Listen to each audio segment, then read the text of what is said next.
Miss Lanier. This early, you'll have to take the local. All right, Phil.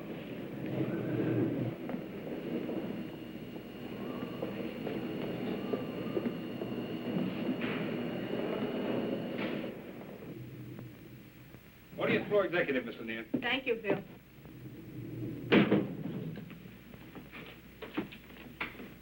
Good morning, Miss Lanier. Good morning, Martha. I couldn't find a cab anywhere. Such a lovely day, though.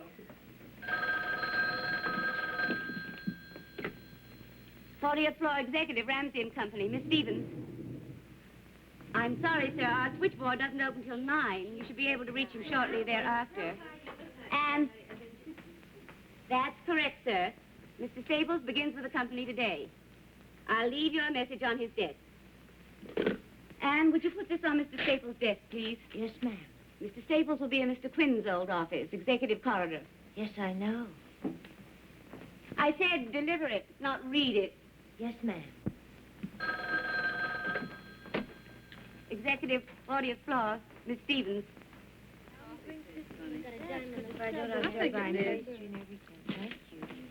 Morning. Hi. Oh, good morning, madam. Wonder if Margie's going to go to work next door. Oh, no. Well, I'm glad I don't. Not there. Maybe. Well, they really fixed up a new exec's office for him, didn't they? Very nice. A new man.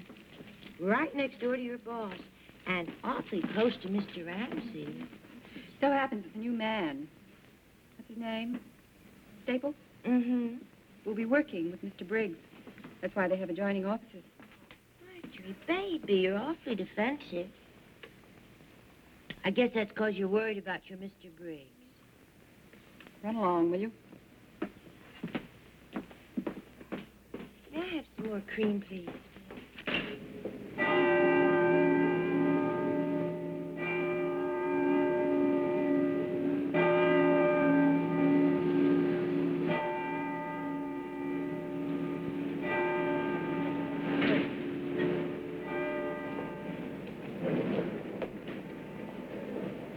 Next car, please. Next car. Next car, please. Okay. Next car. Harry, Charlie, Joe, express down. No stops for Jen.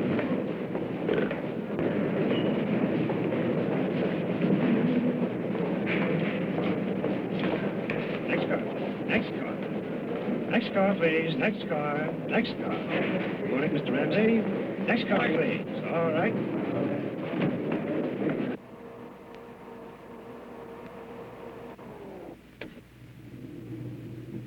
Thank you, Lenny. Yes, sir. Miss Lanier, Miss Stevens. He's here. Thank you, Martha.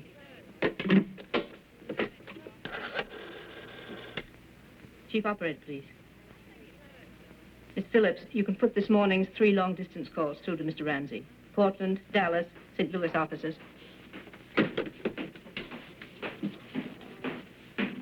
Good morning, Mr. Ramsey. Morning, Miss Lanier. Any messages? You have calls placed for our Portland, Dallas, and St. Louis offices. Nothing else important, sir. Martin Toole and Dye, you said you'd wire him. Yes, you'll find a copy in my briefcase. You're right, as usual. Nothing important. I have the Portland report in my briefcase. I want it teletyped this morning to Seattle. Have someone there drive over to Portland and get it to Johnson before lunch. Then run off 20 copies, confidential mimeographing, and have them ready in time for the board meeting. I want it on the agenda. Has Mr. Staples arrived yet? Not yet, sir. Delay that meeting until 10 this morning to give you time to get the report mimeoed and distributed. I want it read, and carefully. Get word underground to their secretaries that no one is to count on making any early luncheon appointments. And make a note. Staples is to sit 1 down from Vandeventer on my left. Yes, sir. Let me know as soon as Mr. Staples arrives. Yes, Mr. Ramsey.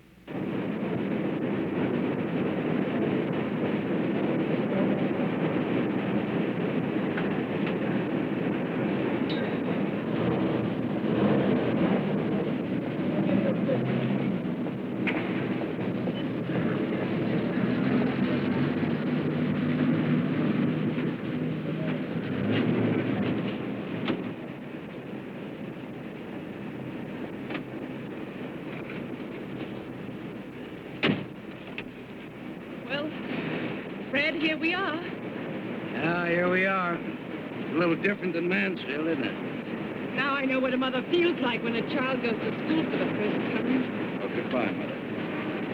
Looks big, doesn't it? Oh, give me a chance, honey. Maybe I can cut it down to my size. Well, I'm a little late. Shall I call you when I... No.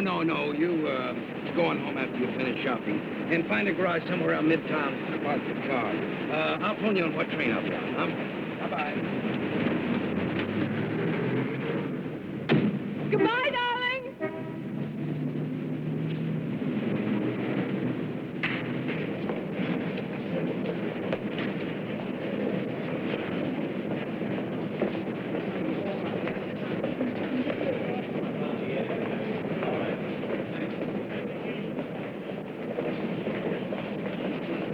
Ramsey and Company, the board said... Yes, sir. Executive or administrative? Oh, the executive, Mr. Ramsey. 40th floor, sir. Morning. Oh, you want the tower, sir. The tower elevator, sir? It'll be down in a minute. Oh, I'm sorry, thank you. My pleasure, sir. Good morning. Good morning, Ed. Good morning. Good morning. Good morning. Morning, Jamie. Good morning, Bill. Morning, Marge. How was the weekend? Fine. Your letters are on your desk, and the coffee cart will be here in a minute. I can use some coffee. Didn't you get any rest at all? Couldn't even take my kid to the doubleheader. Oh, what a shame. That planning report's going to be a real job, Marge. This will be a big week for you, too, with that thing. I believe we'll try a rough first draft. Long? No longer than the telephone directory. Phew. Marge. Has Mr. Staples come in yet, Marge? No, sir. Mr. Staples?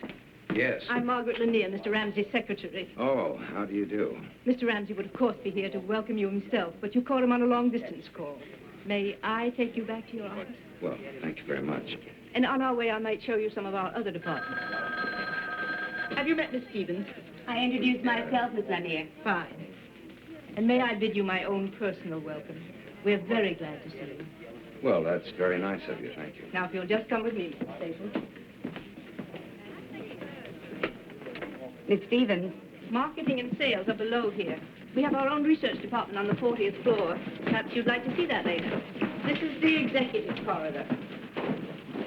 Mr. Ramsey's office is that one down at the end. Then Mr. Jameson, head of purchasing. Mr. Briggs, you'll be working closely with Mr. Briggs. Mr. Vanderventer, chief engineer. And this is your office.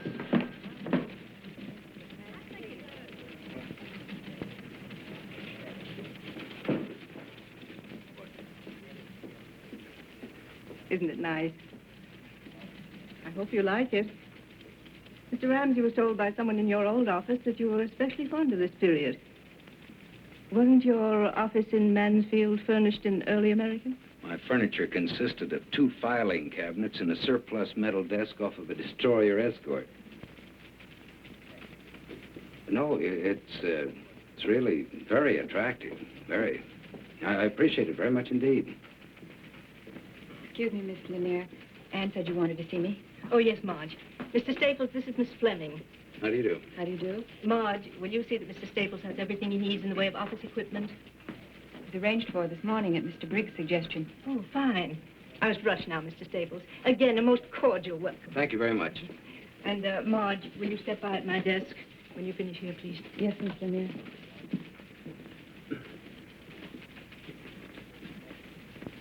I think I better explain the phone system, Mrs. Staples. There are 4 lines. 1 is your private line, direct to outside. 2 is for conference calls. 3 is for inter-office. And 4, this button is for your secretary. Oh, I'm sorry. May I? Oh, yes, thank you. Yes, I think I have that. Let's see. Outside, inter-office, conference. Yes, that's fine. Thank heavens, this isn't early American.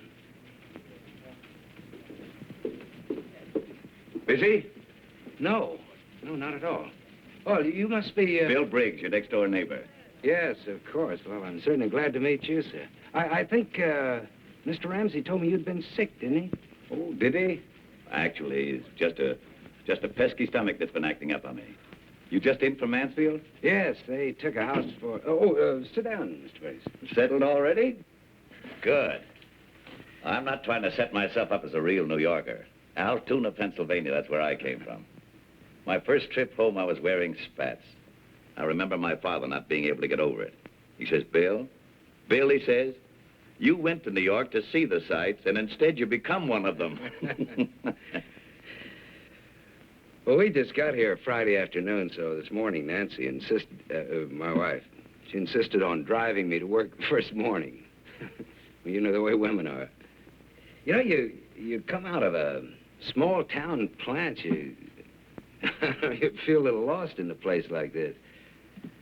Well, I was saying, you know, we walked into our house Friday afternoon. We'd never laid eyes on the place before, you know. And there it was, furnished like a magazine. Milk in the icebox, bourbon on the shelf, and... I don't know, you gotta hand it to them the way they do things around here. Yes, Miss Lanier handles all that, does a fine job. That feeling that I got driving into town this morning. Well, I got to admit, it's just a little overwhelming. Yes, and it's a pretty wonderful thing to be as young as you are and see it all spread out in front of you like a Christmas tree. You know, you think of big business, you always think of it as being very impersonal, you know? But, it's certainly not true with your Mr. Ramsey. I know what you mean. How much time did you put in Mansfield? Almost 6 years. You must have blown a bugle in Ramsey's ear out in Ohio. He brought you here in a hurry. Well, actually, I wasn't at all sure I wanted to come to New York, but, this Ramsey is a pretty dynamic man. Yes, I know. You see, you've been with the firm some time now, haven't you? Oh, maybe 40 years or so. I seem to recall Mr. Ramsey's talking about you as a production man. You're an engineer, aren't you? Yes, but from what he told me, I guess I'll be a little of everything around here. Mostly in industrial relations. Industrial relations? Matter of fact, it's been one of my specialties. We ought to get along pretty well together. I'm sure we will.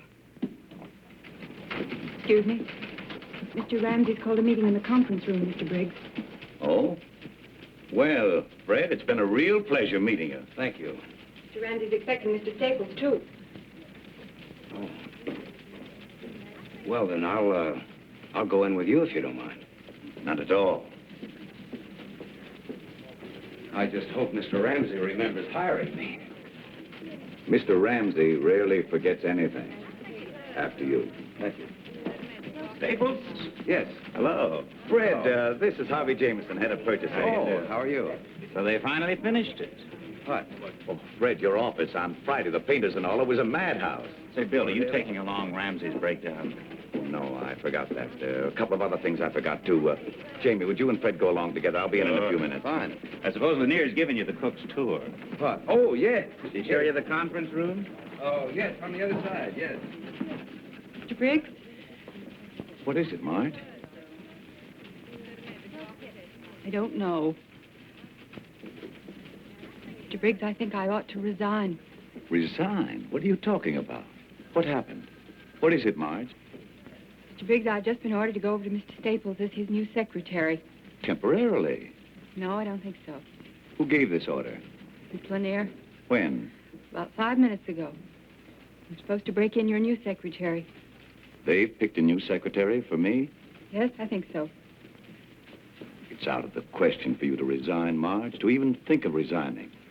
You're a fine, wonderful woman and a great secretary. That's the reason they want you over with Staples.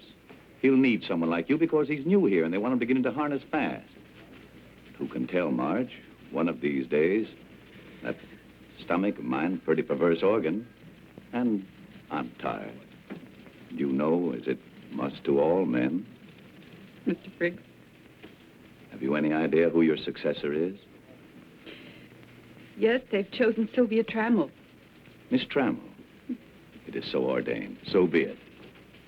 She's new, but she's supposed to be very good at dictation. Well, we'll give her a chance to prove it. Mr. Briggs, if I could only tell you what this job has meant to me, what working with you has meant to me. All right, kid. Wash up, get your money, and get out of here. And give Mr. Staples all the best you've got in you. I know you will. That's the only way you operate. I like the guy. I have a feeling he's going to carve out a career around here. Yes, sir. Everybody seems to think so.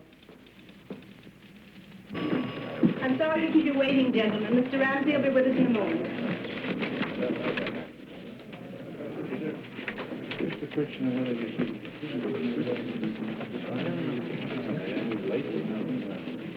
I'll see you then.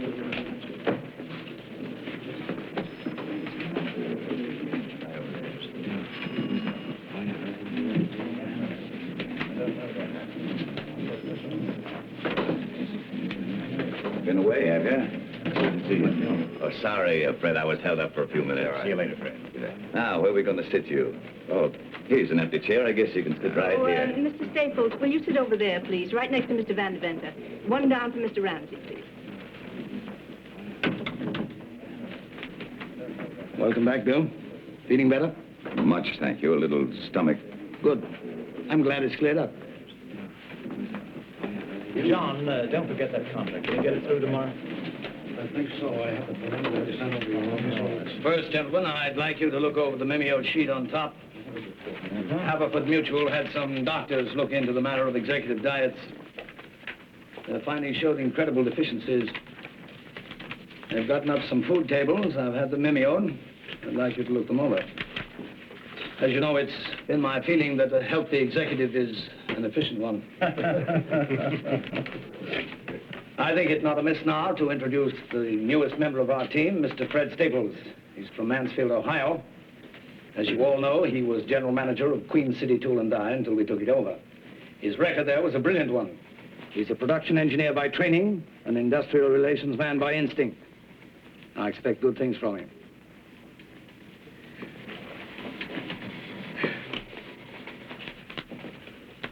Oh, you've probably met everyone, but just for the record, reading from left to right, Mr. Jameson, head of purchasing. Yeah, we met. Mr. Granigan, controller. Mr. Gordon, head of sales. How are you? Mr. Latham, head of service. Mr. Portier, chief of operations. Nice to know you. And Mr. Van Deventer, chief engineer.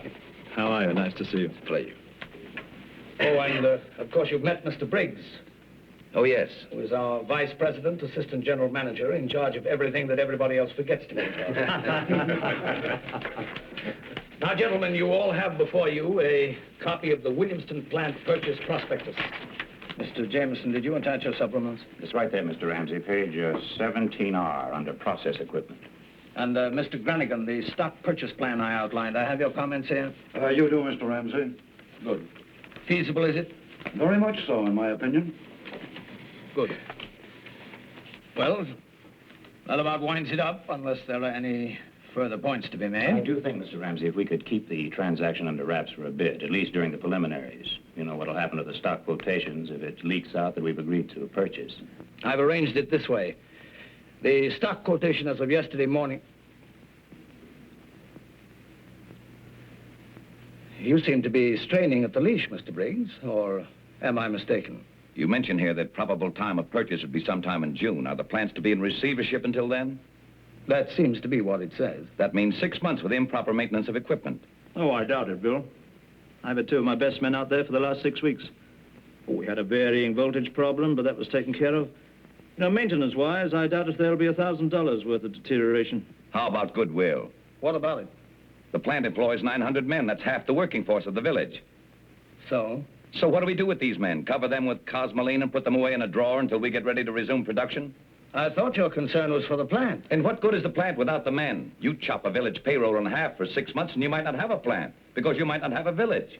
Mr. Briggs, if we may be permitted to disregard for the moment the considerations that you have brought up, what about the rest of the plan? I'd say it was adequate.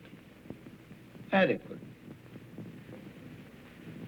That, gentlemen, is the kiss of death, believe me. I've known Mr. Briggs for a long time.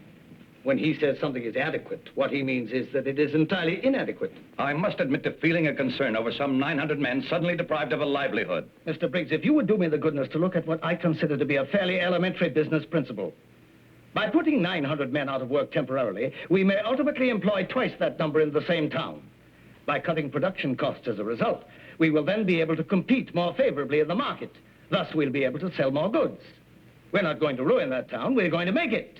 I should think, Mr. Briggs, that after 30 years, you'd be able to think beyond the tongue-clucking stage and come up with something resembling an analytical point of view. I was under the impression I'd given you a point of view. I saw none.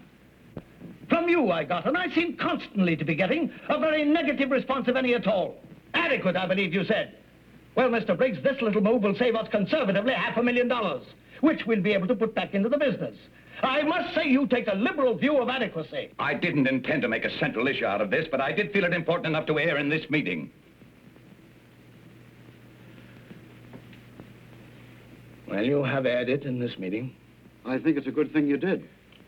But I think, Bill, we're pretty much of one mind about it now. And we may assume the matter is closed now. Mr. Briggs?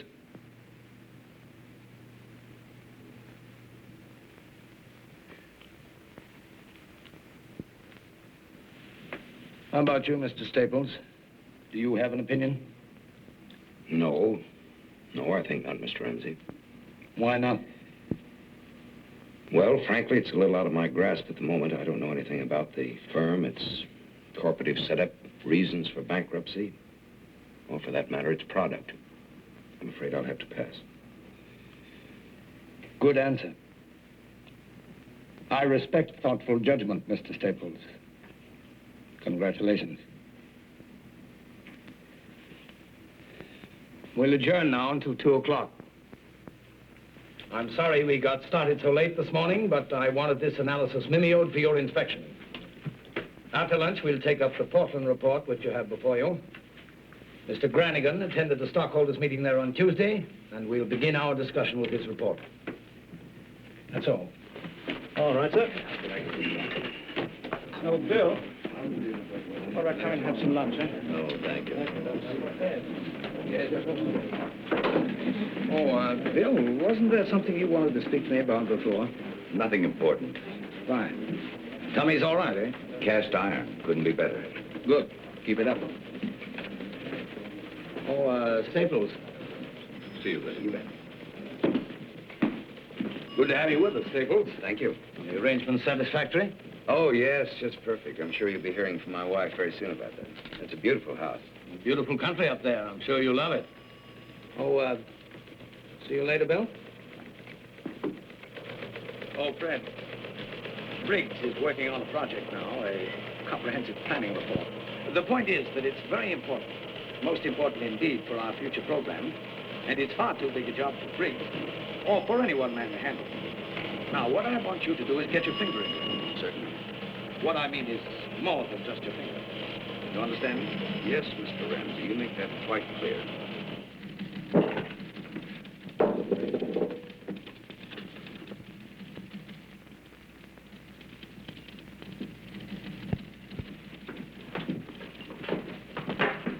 Oh, could I see you a minute, Miss Fleming?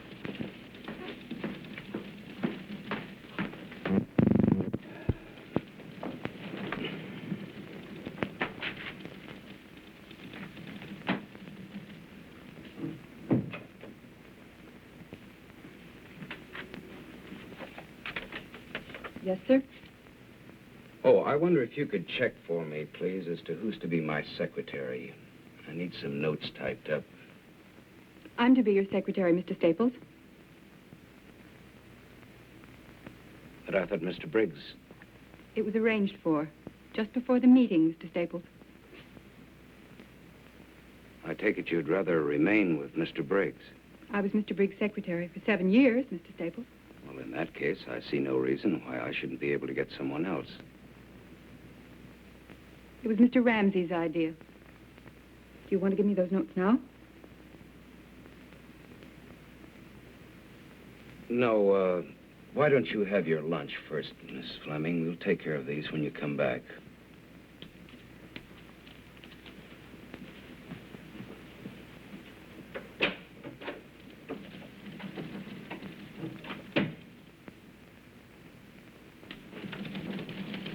Briggs. There are some notes here that... Later, Marge. I'll do it later.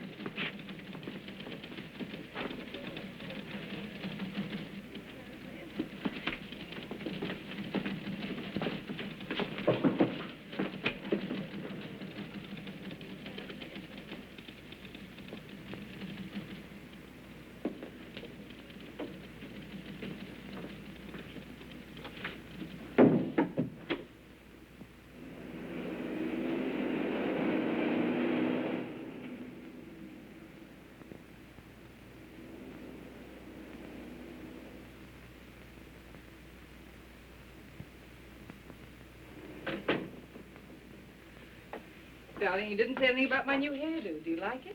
Yeah, it's lovely.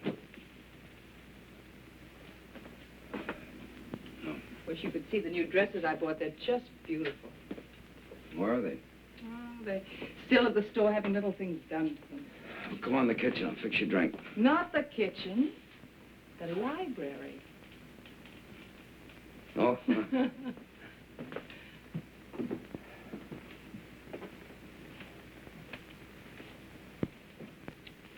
I hope they'd have the dresses ready and have them sent over to your office this afternoon. I spoke to your secretary about it when I called. It's funny she didn't mention it. They didn't get the job done in time. She had a nice voice. What'd she like? Who? Your secretary. Oh, what you might expect. You know. What's her name? Now, to tell you the truth, I didn't get her name. Only her dimensions. All right. No, her name is Fleming. It so happens you don't have a thing in the world to worry about. She doesn't like me worth a bit. Why? Well, I guess she prefers working for a former boss. Well, then why doesn't she? I don't know, some kind of strategy at the top, I guess. That sounds funny. Yeah. Her ex-boss happens to be only one of the vice presidents. My superior, and a very nice guy to boot. Could that perhaps be a good sign? Well, you figured out. Left me a little up in the air. You know, Nancy, running a plant in Ohio is beginning to take on all the aspects of a nice, simple, uncomplicated gravy train. What happened today? Oh, nothing really. Just an impression, I guess. Sort of queer undercurrents and tensions and... Good luck.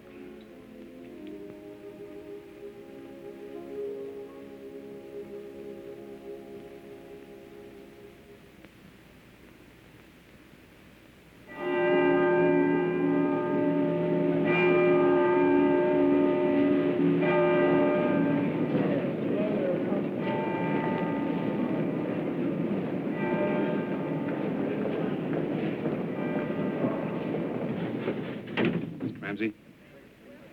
Good morning, Mr. Ramsey. Stevens? Fine, thanks, Jerry. Let me see that breakdown again. Oh, sure. Miss Fleming, would you step in for a minute, please? Yes, Mr. Davis. No, that's the one. Oh, sorry. Let me see this. Yeah. Now, this is the only one that I have cross-indexed for division, so don't let him keep it. I want Billy to take my letter from Henry Jacobson with him. Oh, yes. Now, look, Billy. Henry is a nice, sincere guy, you know? Made out of Bessemer steel. He hasn't been off of his duff since he learned how to walk. He started out stoking coke furnaces when he was 14, was mill foreman when he was 20, and then he ended up buying the whole plant for his own 40th birthday present. So, you know what I mean. Watch out. I sure will. Now, give him that report, and then remember what he says. Make stenographic notes when you can, and when you can't, put it all down on paper as soon as you get out of the office. No approximations. Make it as... Yes, I know you have to go. I want to know what they're thinking. I want to know how they feel about every paragraph of that thing. I just hope they'll open up more to you than they did to me. I'll be down there sometime next week for their decision. Okay. Mention that to him, will you? Yes, I will. Hello? Hold it, please, just a second. Have a nice trip, Billy. And be sure and call me Sunday night. Yeah, I will. Thank you very much. Thank you. Hello. Mark. Yes, Goodbye. put him on. Don't go away, Miss Fleming, please. Hello? Judd. Look, I'm sorry, I meant to call you right back. It's about that Atlantic States Nitrate meeting set up for October the 3rd. I'd like a delay on that. Well, I want to walk in there sure of my ground, and October's not going to give me any ground at all. Yeah, could you do that? Well, that'd be a help. November 7th? Fine. Look, I'll see you in the dining room. Okay, good. Put that on my calendar, please. Now then, where'd you get those wires off? Yes, sir. Good. Right after lunch, I want you to set up a conference call with Ramsey, Jameson, myself, with Frank Daring in Denver. A minute, Fred. Sorry, Marge. This is urgent. It's about that NLRB vote in Portland. What about it? Ramsey's grumbling about it. He thinks it's premature. Premature? What's he talking about? He's had that plant running on wishful thinking for 19 months now. We've got a labor problem out there all primed to explode in our face. Now, look, Bill, you better walk in his office with a great big neon sign, strike, you know? Then tell him I've got a little estimate worked out that it'll cost us conservatively $4,000 a day if that plant goes out. Oof, you know how that'll hit him. Yeah, well, you go in there and dig up the ground, and I'll follow you with a bulldozer, and we'll plow him under. Oh, we've got 800 big lumberjacks out there, and if they go, that'll do it big, you know. This won't be any one-week picket. This thing could go on for a year with no strain at all. You walk in there, set the charge, and I'll be in to light the fuse, huh? Fine. I'll have to call you back.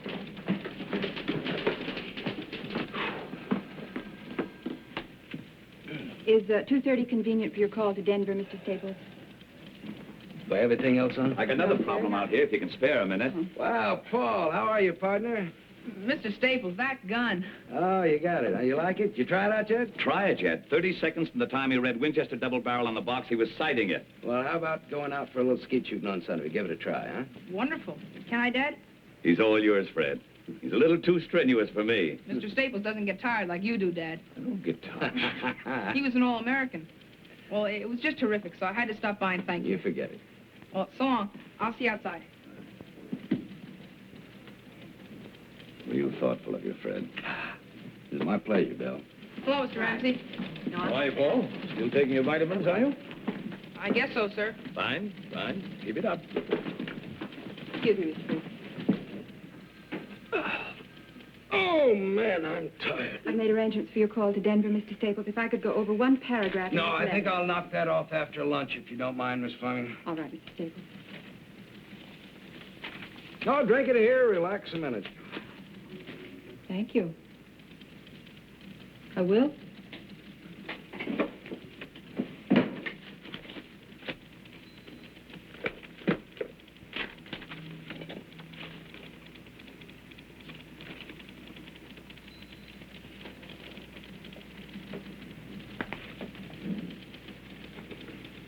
Would you like some of mine?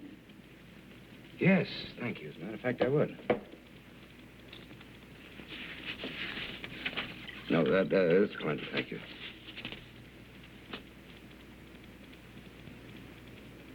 Where'd you play your football, Mr. Staples? Oh, Ohio State, but don't ask me the years. I won't tell you. Then I won't ask you. Anyway, I feel about 3 times older than when I first came here. They've kept you busy. Yes, they sure have. You've done very well. You fitted in quickly. Thank you. You know, I think that's the first out-and-out friendly thing you've said to me. I think you resent me a little, don't you, Miss Fleming? I don't know why you should... Well, it's just a feeling that I've gotten from time to time. You work with a man for a long time, a fine man. You become part of him. You identify yourself with him. Then along comes the new man. I like Bill Briggs. I like him a lot. I have from the first. If I have done or said anything that could... No, of course not. Because I must say you've been very fair. But 7 years isn't a day. I owe a lot to Mr. Briggs. Mr. Briggs is the last of the original bunch around here, the people who really started this business. That's not easy to be the last of the original bunch. I know. He's not well. He has a bad heart. And an ulcer. I guess that's just about par for the executive course, isn't it? Well, I guess I've always been a field man. I haven't been an executive long enough to find that out for myself. But you're a good one. I think you're a very good executive. You admit mistakes. You don't pass the buck. You're a lot like Mr. Briggs that way. I take that as a very nice compliment. I mean it. Mr. Briggs' only trouble is that he could never be a yes man, not even to Mr. Ramsey himself. He always has to speak his mind. And Mr. Ramsey doesn't like his judgment questioned. You either go along or you get off. Bill Briggs never got off. No, he never did. But maybe he's about to be pushed.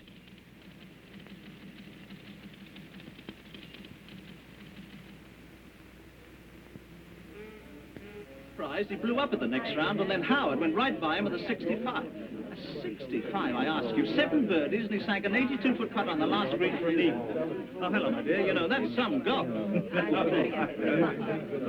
Yes, indeed, it's wonderful.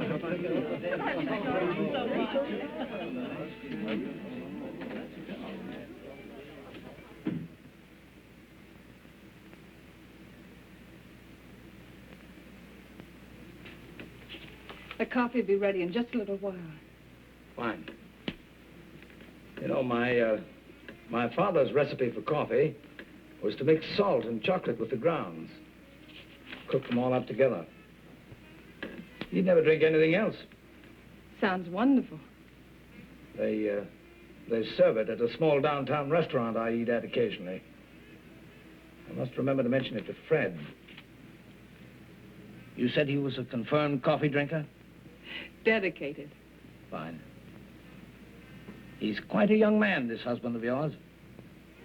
Have you had a chance to read much of the report?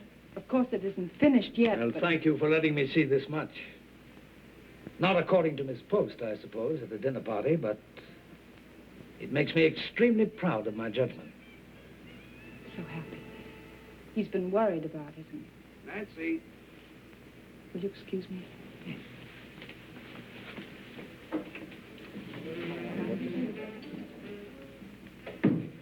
Wonderful party, you two. Makes me think I should get married. Oh, don't do anything as drastic as that. Wonderful having you, Ed. Come again soon. Will you try keeping me away? I'll see you at the office Yes, tomorrow, Fred. bright and early. Good night. Yeah. Ah, Jamie, you don't have to go yet. Stick around a while. It's early. Of course, I'd love to stay all night, however. We're going home. Can't get him out of here, Nancy. Usually he leaves office parties as soon as the canapes are passed. I thought everybody behaved very well. I thought so. Gotta give them credit for that. Not again. I was beginning to like all of them. Will you come over and see us? Certainly. Come over during the day? You know, nowadays, Jamie never gets home at all. I think we wives ought to form a union. You're right. We Good should. night, dear. Good night. Bye-bye. Good night.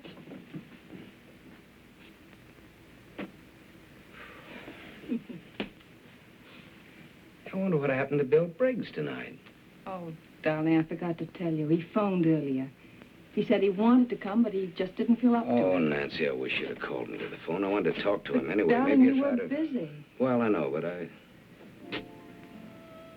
What about Ramsey? Is he planning to spend the night? No. He just gravitated towards the library and made himself cozy. It sounds a little like artificial gravitation to me. You didn't have anything to do with it, of course. Well, he's really an amazing person. You know, I expected a real tycoon, but he's so simple, almost childlike. Baby, I just hope by mistake you never wander into a jungle. Good night, Jack. Good night. Good night, dear. Thank you. Wonderful party. Thank you. Some interesting reading matter here, Fred. Very interesting reading. I took the liberty of accepting your wife's kind invitation to look over your report. Oh, really? Good, heady stuff.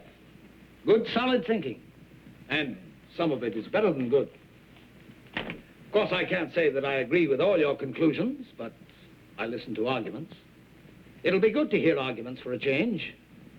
Good arguments. Well, I can't tell you what a relief that is. We really sweat that one out. Fred, I like a man to show initiative. I like a man who's not afraid to think a new thought, to take a different kind of step on his own. With your permission, I'll borrow this extra copy of your report just overnight. But for now, I can say I'm very impressed. Well, of course, we haven't finished this thing yet, but Bill and I feel that another week... Bill? You mean Briggs? Yes, sir. Well, we work together on this. Oh, come now, Staples. I pride myself on my sense for style. I can link what I see with what I know to be peculiar to a certain individual. And I know Bill Briggs' work.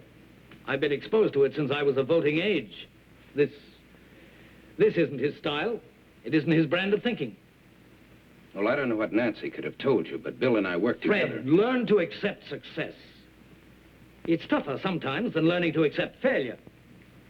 Don't take half of your accomplishment and hand it out gratuitously to the man on your left who hasn't the stuff to do it on his own. That's charitable, humane, and it makes you feel good. But it's not business. Mr. Ramsey, I'd like to clear up one point. There'll be a meeting on Tuesday, Fred. We can discuss the report then. I assure you I don't want any undue credit. I never extend undue credit. Ask anybody. Ask your friend Briggs. You think I'm tough on him, don't you? I am tough on him. I think Bill is...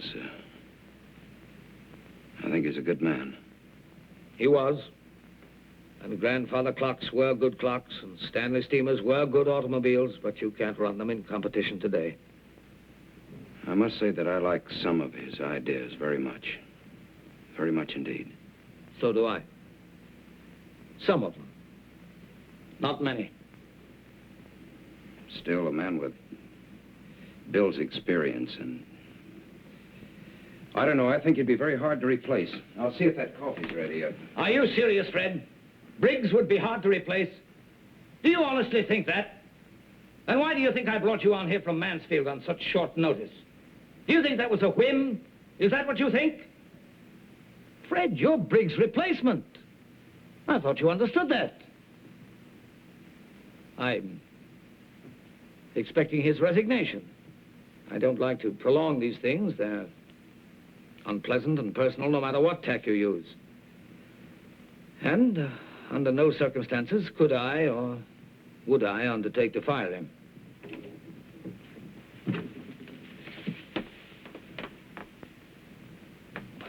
Coffee's in the living room. I thought perhaps you'd like to go in there. It's quiet. Look at the time. I really must go. It's been a wonderful evening. Sorry you have to leave so soon. I really must. My coat, I think, is in the bedroom. Oh, yes, of course. I'll get it for you.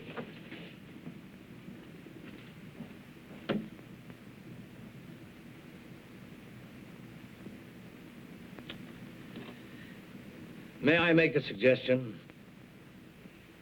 Mr. Ramsey, I don't want to seem ungrateful. I'm not looking for gratitude. You can't run a business on thank you notes.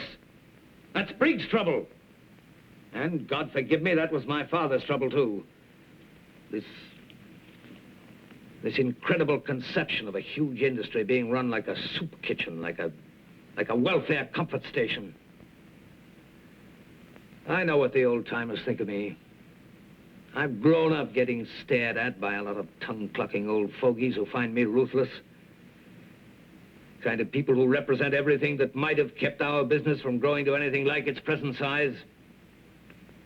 This stupid black and white idea that honesty and fair profit are incompatible. I just happen to feel that the atmosphere of a large corporation cannot be constantly cathedral-like.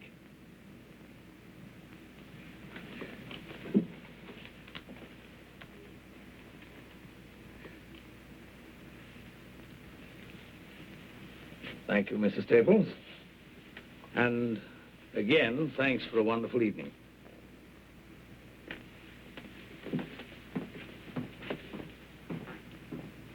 I'll see you in the morning, Fred. You didn't steal that promotion. You won it. Remember that.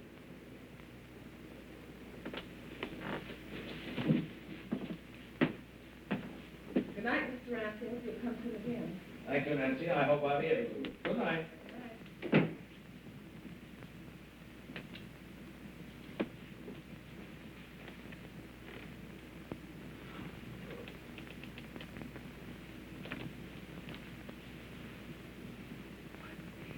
What was that all about? I'm Bill Briggs' replacement. Vice presidency. You must have really spread it on. Listen, a little rare roast beef and wifely pride don't get you that kind of a promotion. Yeah, I'll take something a little more. A little misrepresentation for one thing. A little switch in authorship for another. You told him I'd written that report. I did not. I told him Bill had helped you. But, Nancy, this is Bill's basic idea. Oh, the same set of ideas that he's had for years. I gathered that much. You gave it life. You made it work. You made it practical. Even so, Nancy, I don't want any part of it. Oh, Fred, I happen to know what you contributed to this. I also know that you can't stand winning if you have even a nodding acquaintance with a loser. I don't like stepping on another human being to get into a capital gains bracket. Ramsey's stalking that poor guy like an animal. He'll whip him to death if he has to make him resign. I didn't hear you tell Mr. Ramsey that he was mistaken. I didn't hear any clear-cut defense of Mr. Briggs. If you don't want to be successful, go and tell that to Nancy, Mr. Ramsey. He'll give you a will you broom, please? and you can check in at 7 o'clock every night, but don't Now, tell look, me. I don't want to argue about this. Neither do I. I just want you to answer me. Did you tell him that your wife was mistaken? Did you tell him that you were taking vows for something you did not do?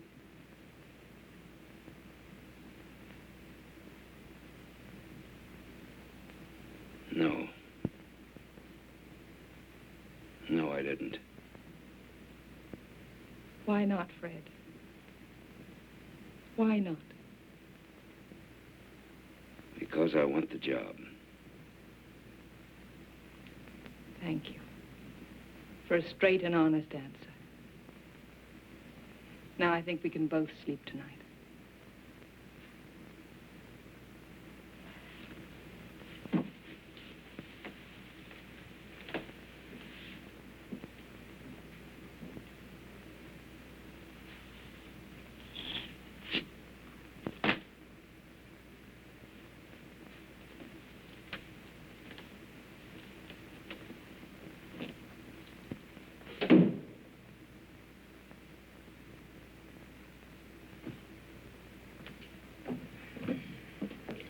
Hi. Good morning, Paul. Where's Cora? She's late, I guess.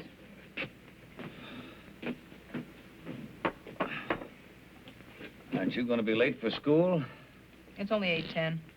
I've still got 6 minutes. You've got it figured out to a science, haven't you? I've just got it figured to how far I have to go and how long it's going to take me. Well, if you found that out, you've found out a lot. Thanks for breakfast. You worked late again last night. Yeah, no rest for the weary. You haven't got it down to a science yet, have you, Dad? What?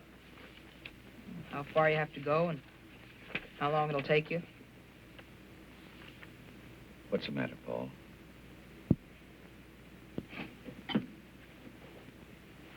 Here's last night's doubleheader, the one we were going to see. Oh, I forgot all about it, Paul. I'm sorry. We didn't miss much. I watched it on television. Crummy doubleheader. The Braves took both of them. You're lucky. The Yanks are playing tonight, aren't they? Yeah, they play the Red Sox. Let's start all over again. You meet me at the office, we'll have dinner, and then we'll go to the game together. Sounds good. It's a date. You're on. So long, Dad. Have a good day, and, if you can't make it tonight, would you give me a call at school? I've raised the world's worst pessimist. At 8 o'clock in the morning, you're figuring out the worst possible thing that could happen at 6 o'clock tonight. Upstairs in my room, I've got a drawer full of tickets to ball games we've never seen because of that stuff. But, call me if you can't, Dad. It's important. I'll make it this time, son. Can't you have another glass of milk and maybe tell me about last night's doubleheader? I'd be late. Wish I could. So long, Dad. Take it easy. Sure.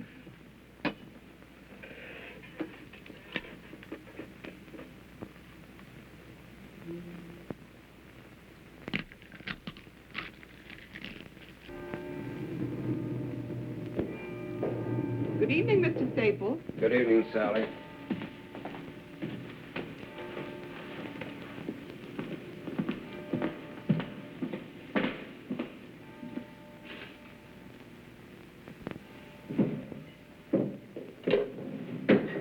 Paul?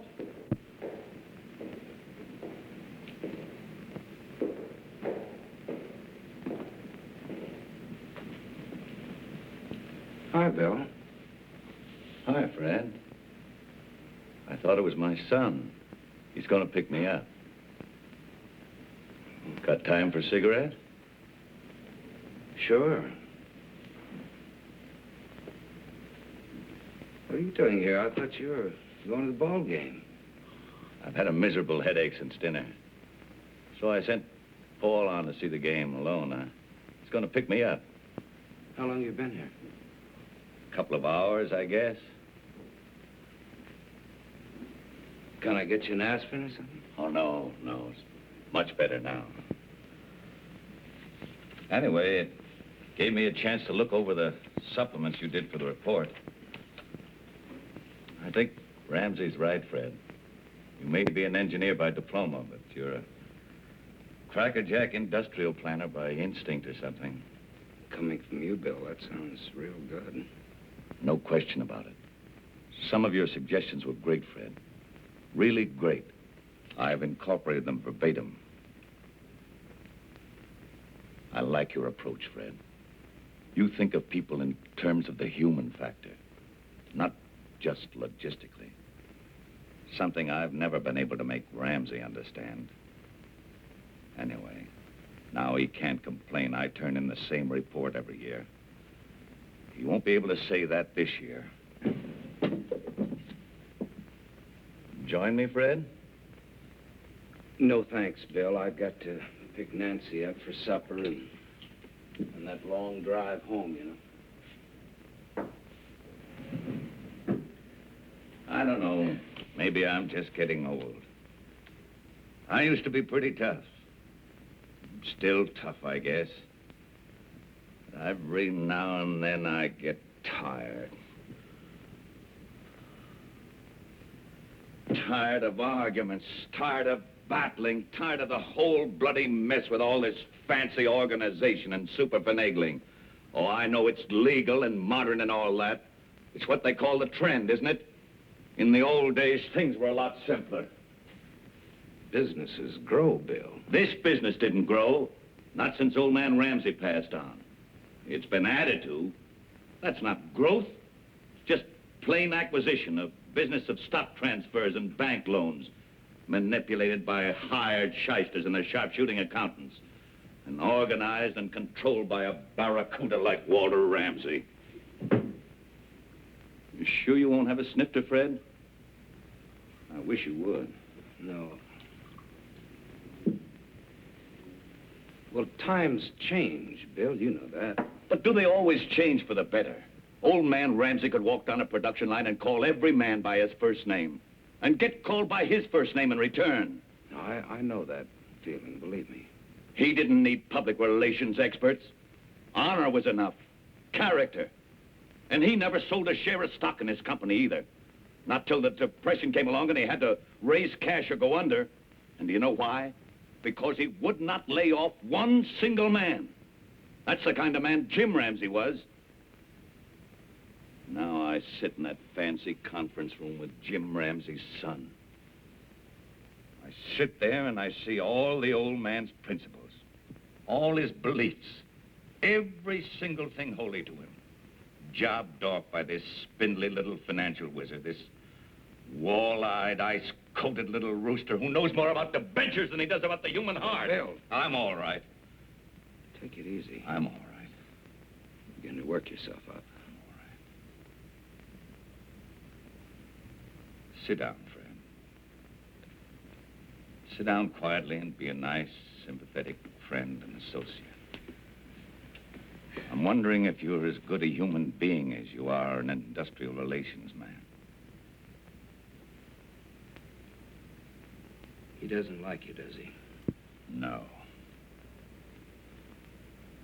Bill, has it ever occurred to you to resign?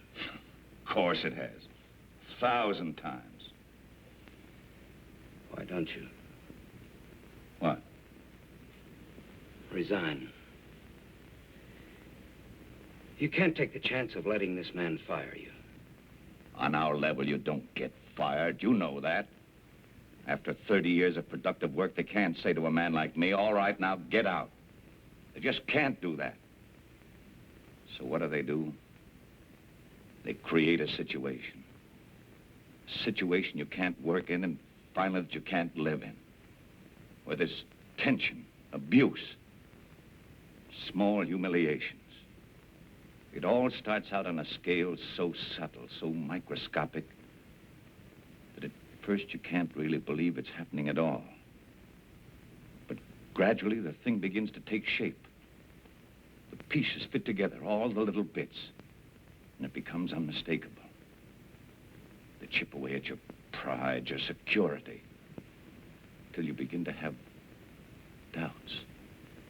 And then fears. Ramsey. He wants me to resign. He wants me to get my cross so full that I'll be miserable enough to do just that. But you take it. Yes, I take it. Why? The bigger the job, the more desperately you try to hang on. Why? Why? Why do you take it? Why don't you quit? Quit? Yes, quit. Get out of it. Chuck it. You'd have your pension, your peace of mind. No. You know Ramsey's gonna go on hounding you until he makes you quit. Never. You'll never make me quit.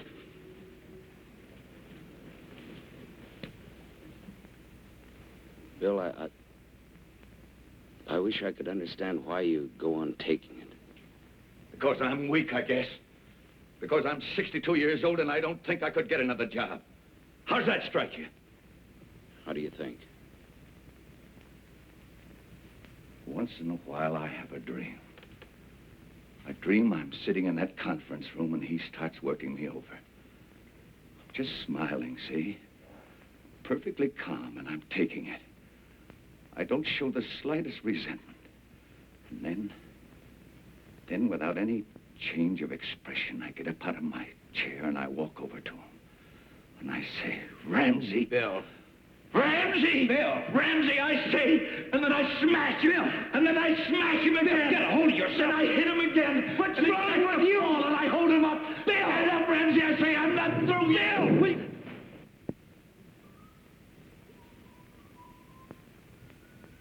It's the kid.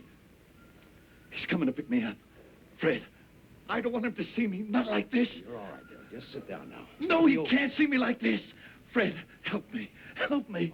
All right, I'll take care of you. You just lay low for a minute. I'll see he gets home. Tell him I left early to get some Bill, rest. please be quiet. Please, Fred, hurry. Be quiet.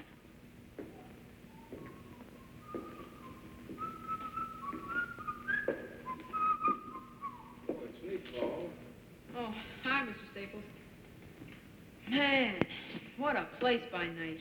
Where do they keep the caskets? How you doing, partner? Dad said I should drop in and pick him up. Oh, well, he went on home. He needed a little rest. Oh, good. He's under orders not to work late. Can't seem to keep away lately. Always work, always worrying. No wonder he's number 2 man. Suppose I drop you off at Grand Central, Swell, thanks, Mr. Staples.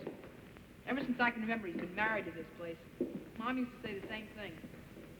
They were great together, Mr. Staples. Mom and Dad, they used to yell and argue and carry on.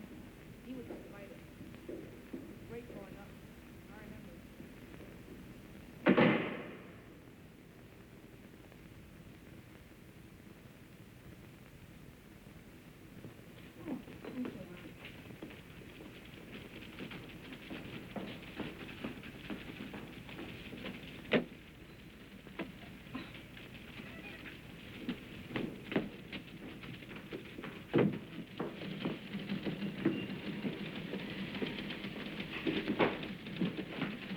More? There's another bundle in the truck.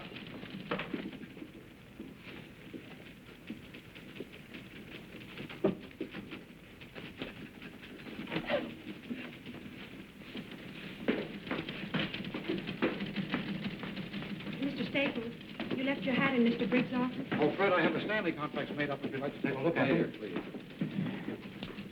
Night.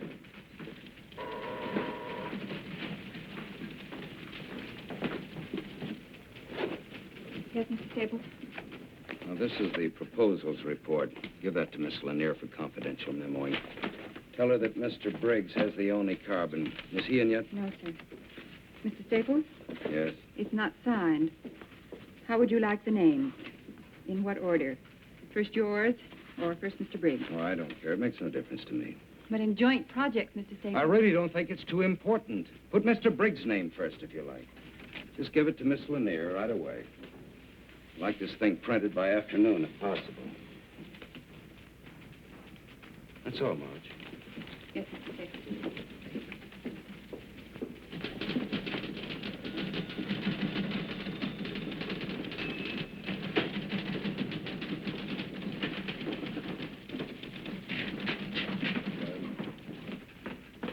Yes, Marge, dear, what is it? The proposals report. Would you sign it so it can be printed? Oh, would you...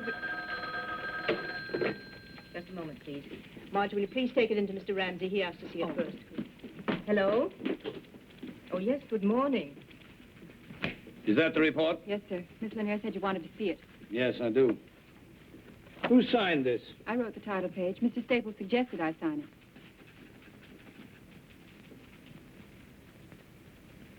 Print it. I'm sure that if Mr. Staples... Print it, Miss Fleming.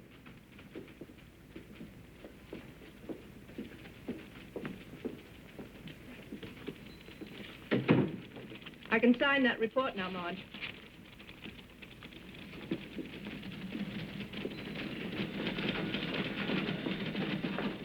We meet with Ramsey in 20 minutes. Under the conditions and in the time we got left, it's the best plan I can devise, and it's the only one ready, so you fellas have got to go along. There's nothing wrong with it. Marge, I can sign that report now. Hold us up for a while. You've got to alter Section B and review the... Thank you, Marge.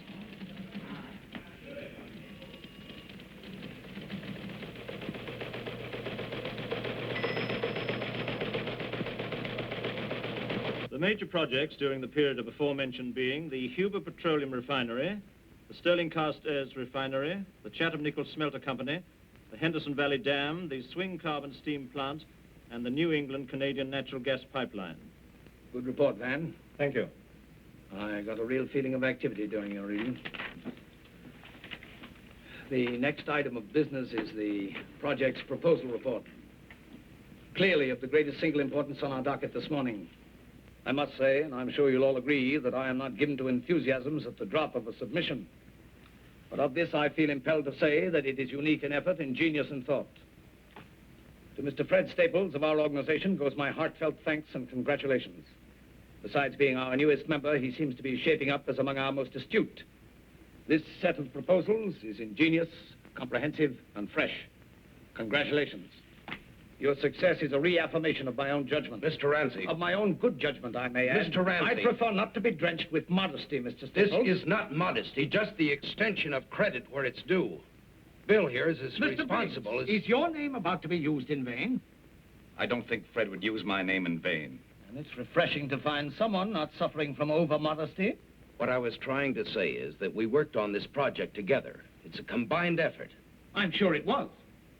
Well, as long as that's understood.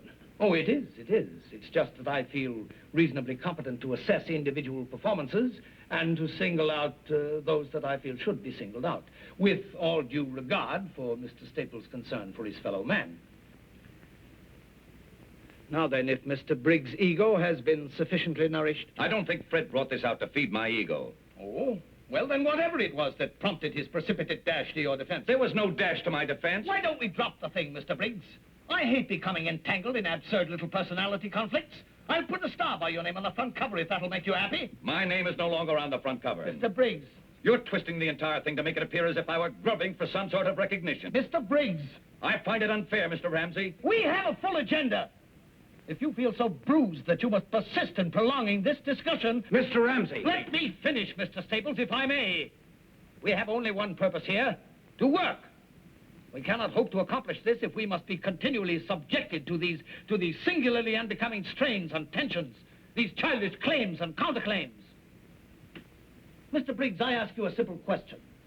Is it or is it not within my province to credit a man with a job well done? Of course it is. Then may we drop it now? Only if it's clearly understood that I don't submit to any of these calculated discolorations of a man's worth. As to a man's worth, Mr. Briggs, I think I've proven myself a competent judge. I ask you to recall that I built this business from a scratch pile of used lumber and a few machines into a giant. And I made few mistakes in doing it. Few mistakes in business and few mistakes in judging men. Well, you've made one this time. This report... I refuse to engage in a running fight because a supposedly responsible official of this company persists in wasting time haggling over credit. That is not fair. I was not haggling over credit. This is a joint report that we worked on. Me what's true and what is not true. What am I, some kind of idiot that I can't recognize another man's thinking? Whatever your abilities in the past, Mr. Briggs, your work hasn't shown this stamp of originality and talent in 10 years. A man slips, clutches, he loses his grip, he tries to hang on by someone else's. You have no right to say that. Bill, will you please speak up? Do, by all means, Mr. Briggs. You think I'm mistaken, do you? Shall I go through 150 pages and point out to you line by line where another man has taken over for you? Has had to take over for you? And I can point out sections of this report that I never had to touch. Had to, Mr. Staples? Of course you can. Let me show them to you. I've seen them submitted year after year. Principles and precepts for better business. Mr. Briggs' yearly platitudes. But you translated his unworkable, well-intentioned philosophy into tough business procedure. You make it work. Ramsey! Mr. Briggs, I will not tolerate insubordination on any level. And if anyone here finds that intolerable, he has the God-given right to offer his resignation.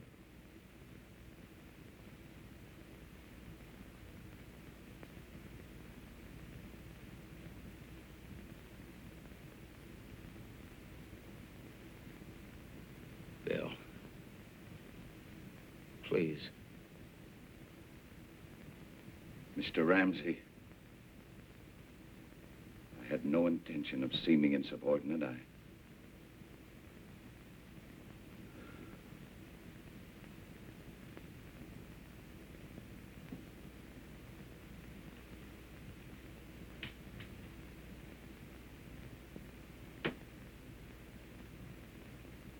Meeting is adjourned.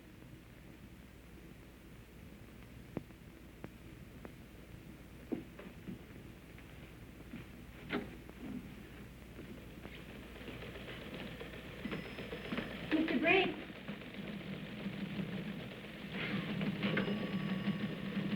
Mr. Briggs.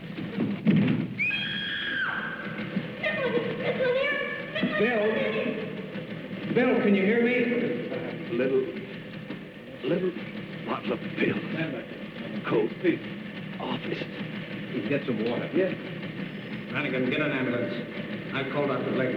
Don't move him. Fred, he's still giving orders.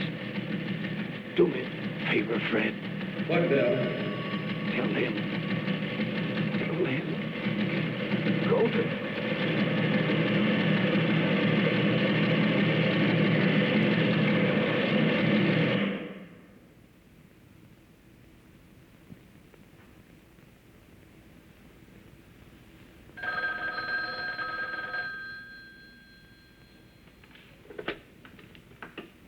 Hello?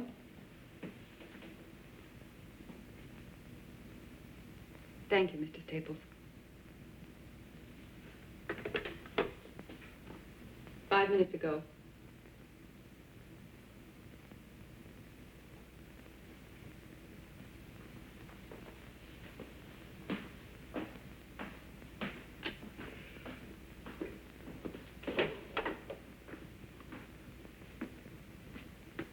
Just had word from the hospital. He died 5 minutes ago. Thank you, Mr. Flanagan.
Nancy, what are you doing here? I called your office. And there wasn't any train, so I drove here. How did you know where to find me? They told me at the hospital. Does Paul know? Yes, he's with Bill's sister. He's all right. Did you ever something else? Have you had anything to eat? Hmm? Have you eaten anything?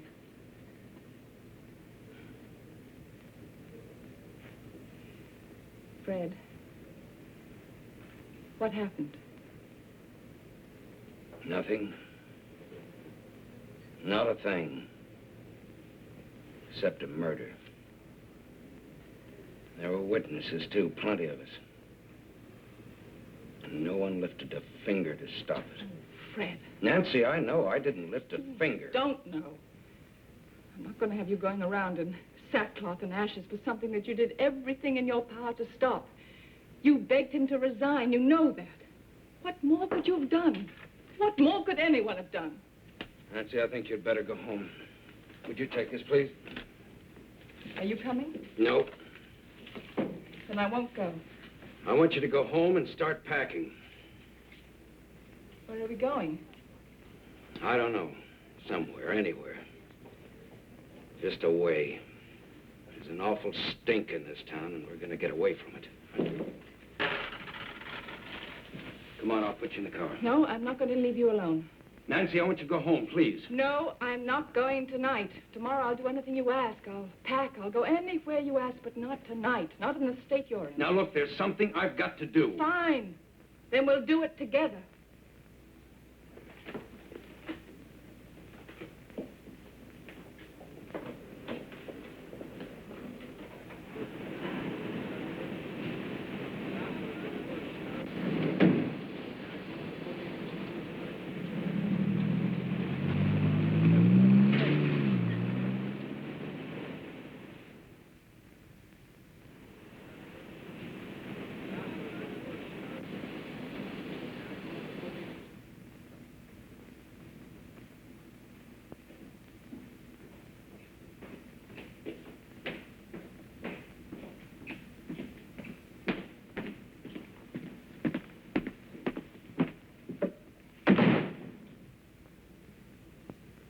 Bill was supposed to go to Lansing tomorrow morning for a meeting with Phillips.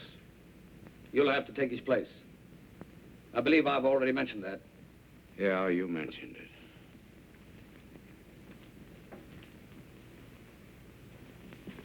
You leave on flight number 116, 832 from LaGuardia. Miss Lanier will meet you at the airport with your reservation and all the memoranda and correspondence pertaining to the negotiation. You'll have 3 uninterrupted hours in the air to familiarize yourself with all the details. I have no interest whatever in the Phillips matter. What was that?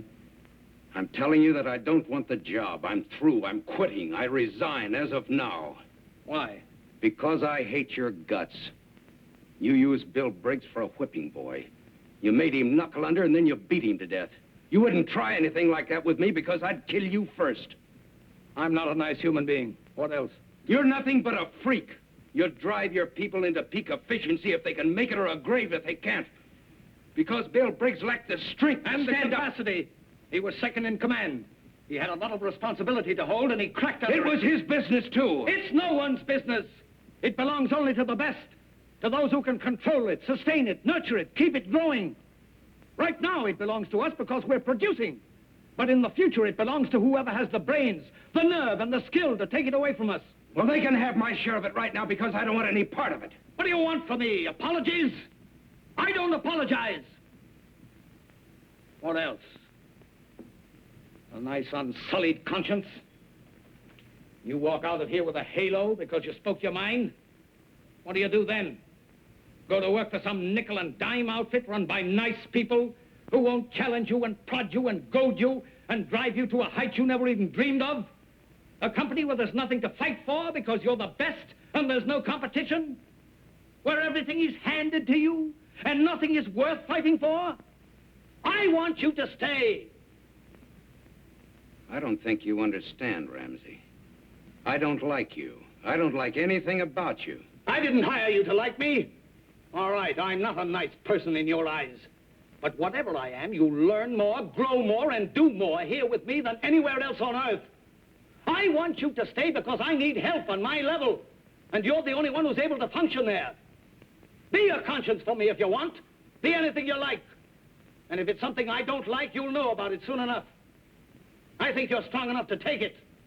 And if not, I think you're strong enough to get out. Name your terms. All terms are negotiable. I don't think so. Not mine. All right. I just as soon not waste any time doing trading. As of now, your salary is doubled. Your stock option is doubled right down the line. Your expense account is whatever you make it. Add to that a new title, Vice President. I want a lot more than that. You're not going to take me on as just another vice president you can push around.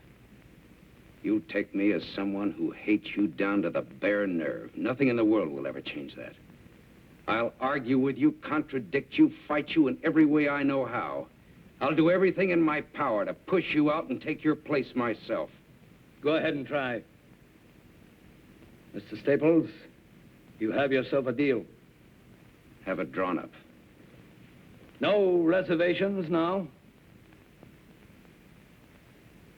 Yes, one. Bill had one pitiful little dream that someday he'd walk in here and break your jaw. I reserve the right to have that wish for myself. I'll have it drawn into the contract, with a little rider giving me the same privilege.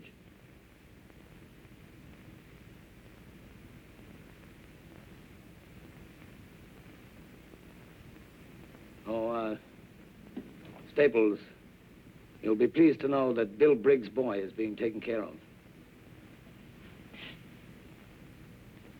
Will that let you sleep better tonight? It begins, huh? It begins. Fair enough? Fair enough.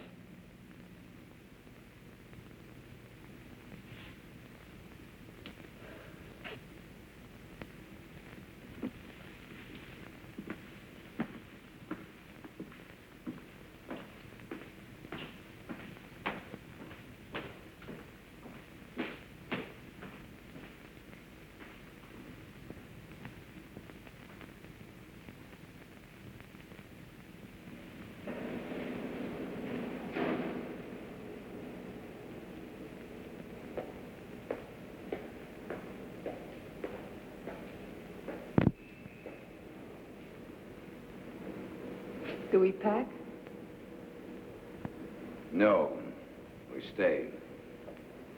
On whose terms? Mine and his. Are you satisfied? Yes.